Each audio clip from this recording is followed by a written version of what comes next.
So I think most photographers are different than me in the sense that I really do aim to take my dreams and kind of transform them into this sort of visual poetry, if that makes sense.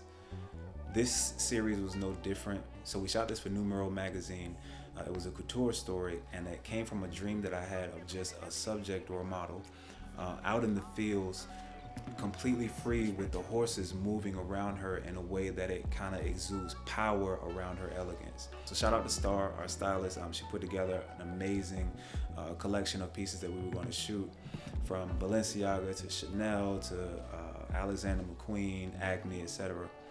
And we plan on shooting this at a horse farm outside of the city because of the dream. The problem being that we're shooting couture.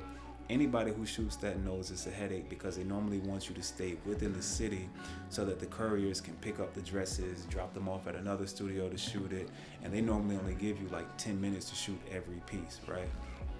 So we got a little bit of leeway, so we were able to shoot outside the city.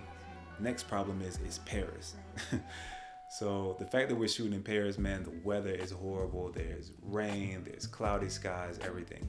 But we're still gonna try it.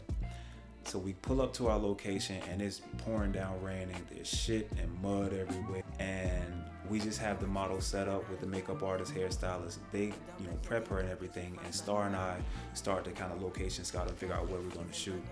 So the first look was this red, straight down Balenciaga gown, and the bottom kind of flared open.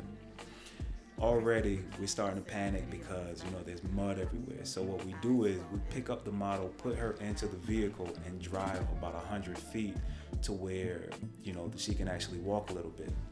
And we bring in the horse, and immediately the horse is like, not mean, but it's not really doing what we wanted to do in the photo.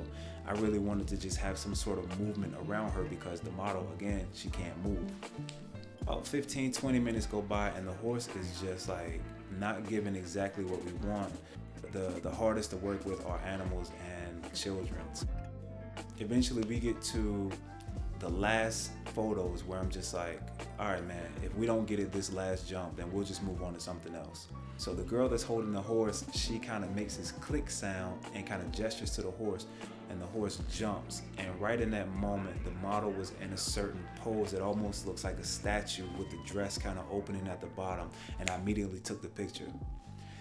Most photographers know that you can kind of tell how your series is gonna go by the first photo that you take, and you know a good picture when you see it on the back of your camera.